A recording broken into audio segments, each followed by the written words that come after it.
Hi friends, ഇന്നൊരു തട്ടിക്കൂട്ട് biryani video ആണ്. വീട്ടിലുള്ള സാധനം വെച്ചിട്ട് സിമ്പിളായിട്ടൊരു ചെമ്മീൻ ബിരിയാണി. എന്നാൽ നമുക്ക് വീഡിയോയിലേക്ക് പോയാലോ? എല്ലാവർക്കും എൻ്റെ പുതിയൊരു വീഡിയോയിലേക്ക് സ്വാഗതം. ആദ്യം ചോറുണ്ടാക്കാം. അതിന് ഉള്ളി, നാരങ്ങ, പിന്നെ ബിരിയാണി മസാല, ഒരു ഗ്ലാസ് അരി ഞാൻ കഴുകി വെള്ളം കളഞ്ഞ് വെച്ചിട്ടുണ്ട്. ഒരു കുക്കർ വെച്ചു, അതിലേക്ക് നെയ്യ് ഒഴിച്ചു. കുറച്ച് വെളിച്ചെണ്ണ കൂടി ഞാൻ ചേർക്കുന്നുണ്ട്. എണ്ണ ചൂടാകുമ്പോൾ അതിലേക്ക് ആദ്യം ബിരിയാണി മസാല ഇട്ടു. മസാല ഒന്ന് എണ്ണയിൽ മൂക്കട്ടെ. മസാല മൂത്തു. ഇനി ഉള്ളി ഇടാം. ഉള്ളി ജസ്റ്റ് ഒന്ന് ചൂടായാൽ മതി. അരി തമ്മിൽ ഒട്ടാതിരിക്കാനാണ് ഉള്ളി ഇടുന്നത്. പിന്നെ അതിലേക്ക് നമുക്ക് കഴുകി വെച്ച അരി ഇടാം. അരി ഒന്ന് ആ എണ്ണയിൽ ചൂടാവട്ടെ. എന്നിട്ട് നമുക്ക് ഒരു ഗ്ലാസ് അരിക്ക് 1.5 ഗ്ലാസ് വെള്ളം ഒഴിക്കാം. വെള്ളമൊഴിച്ച് എല്ലാം കൂടി ഒന്ന് മിക്സ് ചെയ്യാം. ഇനി അരമുറി ചെറുനാരങ്ങ പിഴിഞ്ഞൊഴിക്കാം. പിന്നെ ചോറിന് ആവശ്യമുള്ള ഉപ്പിടാം. ഉപ്പിട്ട് നന്നായി മിക്സ് ചെയ്ത് നമുക്ക് അടച്ചു വെച്ച് ഒരു വിസിൽ വരുന്നവരെ വെയിറ്റ് ചെയ്യാം. ചോറ് വേവുന്ന സമയം കൊണ്ട് നമുക്ക് മസാലയ്ക്ക് വേണ്ട കാര്യങ്ങൾ ചെയ്യാം. ആദ്യം ചെമ്മീൻ ഫ്രൈ ചെയ്തെടുക്കാം. ചെമ്മീൻ ഞാൻ ഉപ്പും മുളകും മഞ്ഞൾപ്പൊടിയും ഇട്ട് മിക്സ് ചെയ്ത് വെച്ചതാണ്. പാനിലേക്ക് വെളിച്ചെണ്ണ വെച്ചു, ചെമ്മീൻ ഇട്ടു. ചെമ്മീൻ നന്നായി ഫ്രൈ ആയിക്കോട്ടെ. മസാലയ്ക്ക് ചെമ്മീൻ നന്നായി ഫ്രൈ ആയാൽ നല്ല ടേസ്റ്റ് ഉണ്ടാവും. അപ്പോഴേക്കും ചോറ് റെഡിയായി. ചോറ് പാകത്തിന് വെന്തിട്ടുണ്ട്. ചെമ്മീൻ നന്നായി ഫ്രൈ ആയിട്ടുണ്ട്. നമുക്കത് വേറൊരു പാത്രത്തിലേക്ക് മാറ്റാം.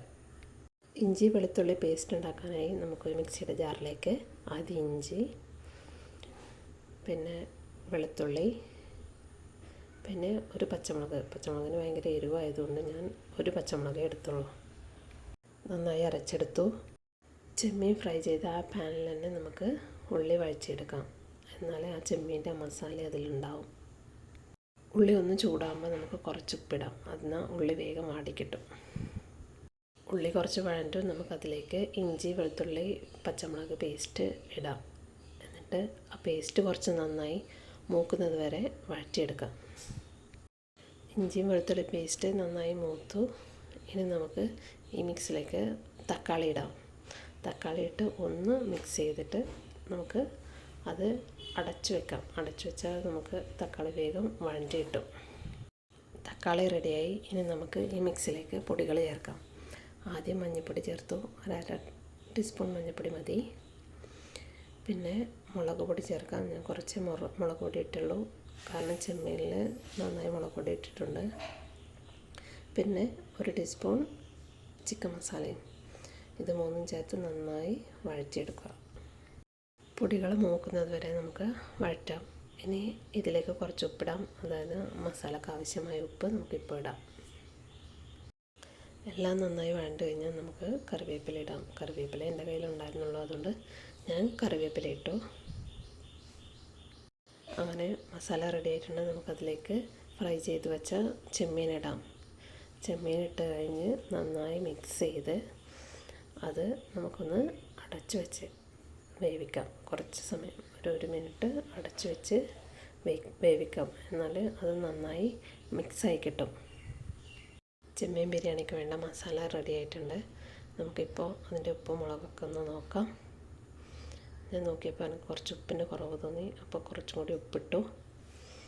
ഇനി നമുക്ക് ഇതിൽ നിന്നും കുറച്ച് മസാല എടുത്ത് മാറ്റാം. ചോറും മസാലയും കൂടെ മിക്സ് ചെയ്യാൻ വേണ്ടിയിട്ടാണ്. ഇനി നമുക്ക് അതിലേക്ക് കുറച്ച് ചോറിടാം. പകുതി ചോറ് നമുക്ക് ആദ്യം ഇടാം, പിന്നെ ബാക്കിയുള്ള മസാല ഇടാം. മസാല മുഴുവൻ ഇട്ട് കഴിഞ്ഞാൽ അതിന് മുകളിലേക്ക് വീണ്ടും നമുക്ക് ചോറ് വെച്ച് നിരത്താം. ആ ചോറിട്ട് കഴിഞ്ഞാൽ ചോറിന് മുകളിലേക്ക് കൂടെ കുറച്ച് നെയ്യ് ഒഴിക്കാം. എന്നിട്ട് കുറച്ച് സമയം അടച്ചു വയ്ക്കാം. അങ്ങനെ നമ്മുടെ തട്ടിക്കൂട്ട് ചെമ്മീൻ ബിരിയാണി റെഡി ആയിട്ടുണ്ട്. നമുക്ക് വളരെ പെട്ടെന്ന് ഉണ്ടാക്കാൻ പറ്റിയ ഒരു ബിരിയാണിയായത്. ആര് ഗസ്റ്റ് വന്നാലും നമുക്ക് പെട്ടെന്ന് തന്നെ ഉണ്ടാക്കി കൊടുക്കാം ചെമ്മീനുണ്ടെങ്കിൽ. എല്ലാവരും ട്രൈ ചെയ്ത് നോക്കണം. എന്നിട്ട് അഭിപ്രായം അറിയിക്കണം. ഇനി അടുത്ത വീഡിയോയിൽ കാണാം. Bye.